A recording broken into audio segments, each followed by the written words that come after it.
Who would have ever thought that a family business started in Buffalo, New York would make baseball hats that created a new era? You see people wearing the hat backwards and it's got the MLB logo, and it's just the one that everyone's wanting to wear. The hat sits on top of your crown, which represents who you are, like your embodiment. They represented their cities, they represented their towns, they represented the things that they were into. The first hat I ever got, for sure, was a red STL hat. This is me showing that pride and love about the city that raised me.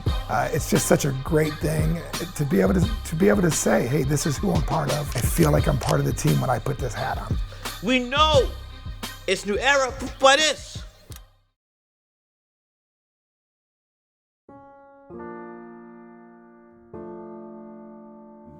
New Era was started in 1920 by my great-grandfather Earhart, who actually worked for a company in Buffalo. It was Miller Brother Cap, and they were haberdashers. They made dress caps that went with your suit, whether that was a fedora or a paperboy or a Gatsby or something like that. So he went out on his own in 1919, started New Era in 1920, with 15 people and a loan from his aunt. In the beginning, it was all about continuing to make dress caps. And as that fell out of fashion in the 30s, and my grandfather started working for the company, they had a big debate about whether, where they were going to go, what business they were going to get into. And my grandfather said, we should get into the baseball cap business because everybody plays baseball, it never falls out of fashion, everyone's going to always wear baseball caps. We can make baseball caps for baseball players, and that can be our business. And in 1934, we started with the Cleveland Indians. From the start of New Era making hats goes way back to 1920. It's quality materials,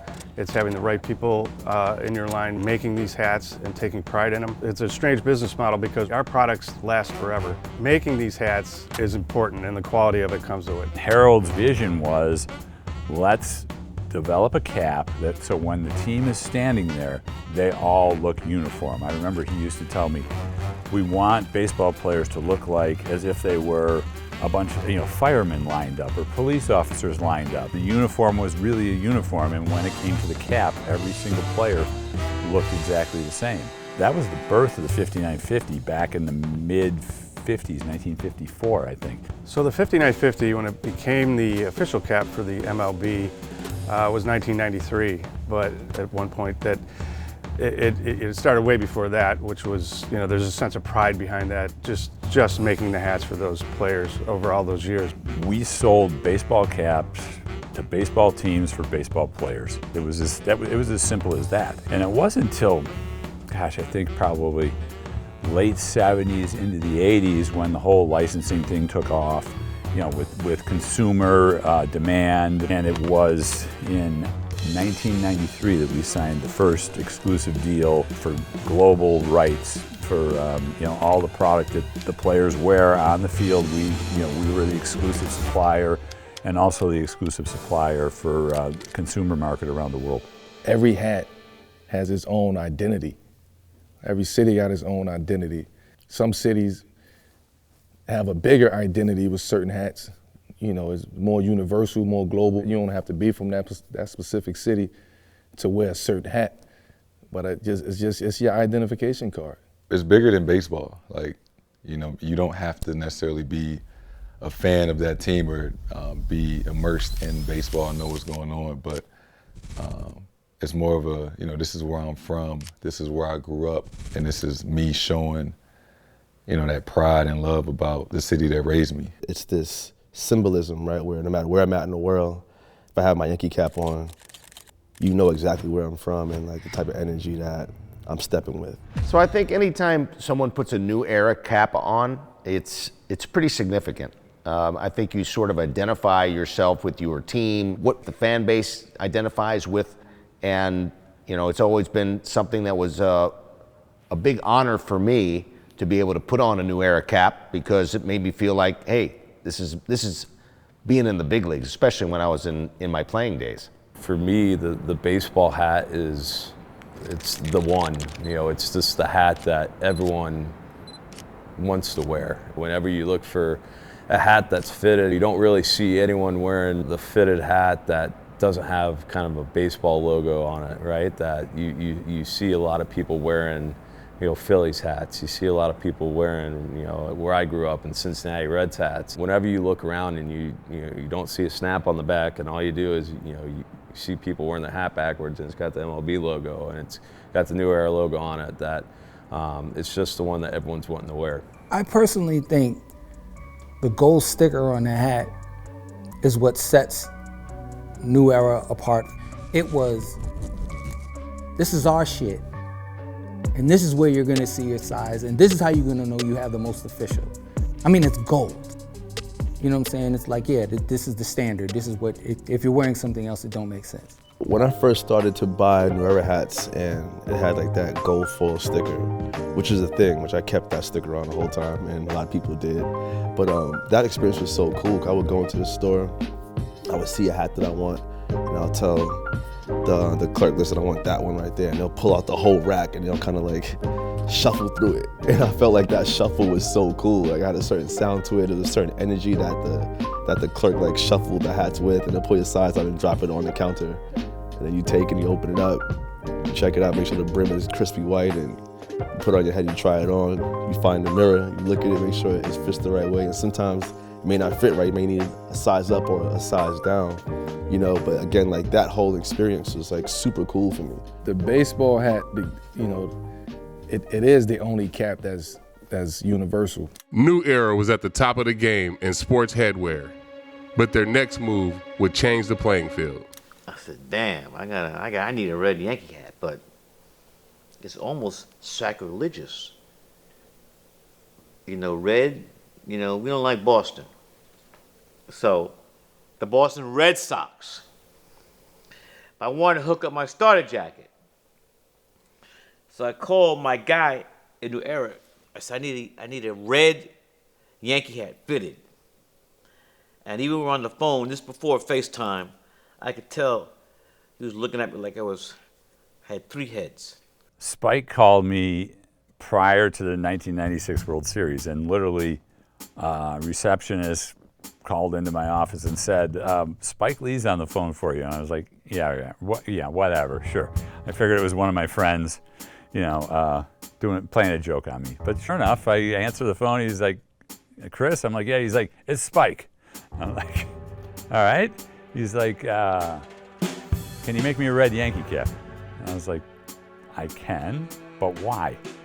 He's like, because I'm going to wear it for the World Series. I'm going to get a red Yankee jacket. I'm going to get a red Yankee cap. I'm like, well, I can make you all different colors. He's like, no. I don't want any other colors. He's like, I want red, and that's what I'm going to wear. And I was like, but why? And he said, because no one else will be wearing it. Game 3, we're down 0-2. Lose the first two in Yankee Stadium. Now, people ask me going to Atlanta. I said, hell yeah, I'm going to Atlanta.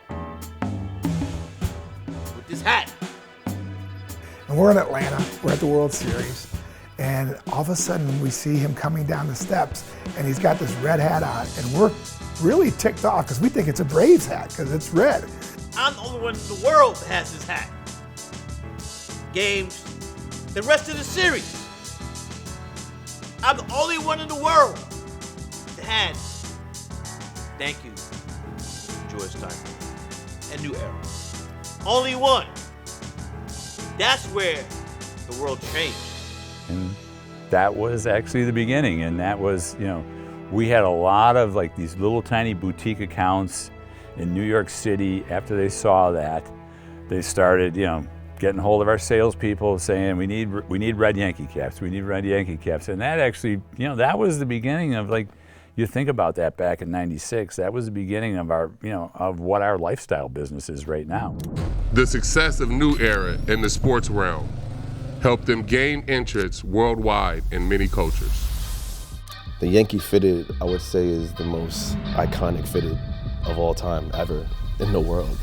For me growing up, I wouldn't leave home to go on like a bike trip without it. Globally, a lot of people wear a New York Yankees hat not because of they like the Yankees, because they like Americana. They want to be what New York City represents, that type of thing. You go all over the world, you're gonna see this interlocking N and Y. People never heard of baseball. A lot of people wanted to be like us. I'm English, so I was born and raised in London. So you go into a record store, that's the only way, the only time that you're going to see what's coming over from America. And at the time, it was a very exciting period of hip hop just hitting into Europe and particularly London. So you walk into a record store and I'm buying my ska music, and then you see a hip hop album you've never seen before. It's the first image you see of those artists, and suddenly they're wearing this cap, and I've never seen anything like it before. The front of it's really high. It's a really unique silhouette. As I say, never been seen before. So then you have to find out what it is. You start talking to people, putting the word out there, and people start talking about a 5950 and a gold sticker on the visor. And you know what? You go out, you find where you can buy one, you buy one, and there it is. There's history right there. It's with me for the rest of my life. When New Era started to grow in Mexico, you couldn't get a 5950 cap that easily. The issue was availability.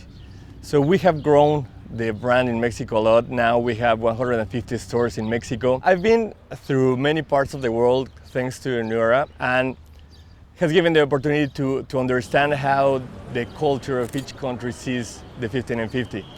I think the 5950 changed the headwear culture around the world. New Era in hip hop is like one and the same. It's been, for me at least, it's been synonymous with the culture. Like I said before, I started wearing my hat forward because of Shine, and I had the really big hats, like I guess like everyone else did, but for me, it's always been that. You know, I got introduced to New Era in hip hop culture, you know, for the 99, 2000s, from the Cash Money days, and how they would always have their fitteds with a sticker on. And that was like my #1 thing. I was like, I want to be like Wayne, or I want to be like Birdman. And I just really understood that culture. And then, you know, from seeing that, obviously, to where we're at now, it's a staple. A lot of our favorite rappers express themselves and show where they're from by wearing New Era fitted caps, whether it was Jay being in New York or 50 Cent, everybody, you know, there's a million pictures of 50 with a do-rag and a New York fitted hat on. Obviously being from St. Louis, Nelly and the St. Lunatics, literally wearing the STL hat every picture you saw them in, every award show that they was at. 70 years and counting. Through quality, craftsmanship, and originality, the New Era 5950 continues to be the official cap of the MLB and beyond. The legacy continues. The 5959 story is incredible because of where it started and where it's gone to. It started as a humble on-field cap worn by baseball players just to keep the sun out of their eyes and to denote what team they were on. At the heart of anything that's authentic is quality, craftsmanship, care, what goes into a product, pure love and passion that makes it more than the sum of its parts. And the New Era 5950 is an absolute gold standard for cap making. New Era is the culture. When it comes to stamping and completing your outfit, you know, it's your crown. Again, I keep going back to it being your crown and that symbol, like that, whatever that symbol is, it represents something bigger. I think the evolution for New Era is the fact that they're consistently trying to keep on the pulse of what's happening, finding new collaborators and finding new designers and finding new people to work with and finding new ideas, or trying to think of new ideas and new stories to tell in great ways, is what makes them still the one, beyond the fact that their hats are the best. This is the standard. This is the hat that everyone's going to want to have. You know, every kid's looking at us out there on the field and they see the P on the hat, and you know, every kid in the stadium wants this hat because they want to be like that player on the field. It's unbelievable what they're doing, and you know, hopefully here's to another 70 years of them doing it, because they've done it right the whole time. I mean, it's crazy, and because you know, in the last 20 years, you know, it's interesting. Like in 2022, my father passed away. You know, way too young, and it's really been the last 20 years when, you know, I remember talking to him, you know, when he was in the hospital, and talking about where we're going and how we're going to get there, and I remember one of the things he said to me was, he's like, well, it's going to be all yours now. Don't fuck it up. I am CC Sabathia, and this is the 5950 story.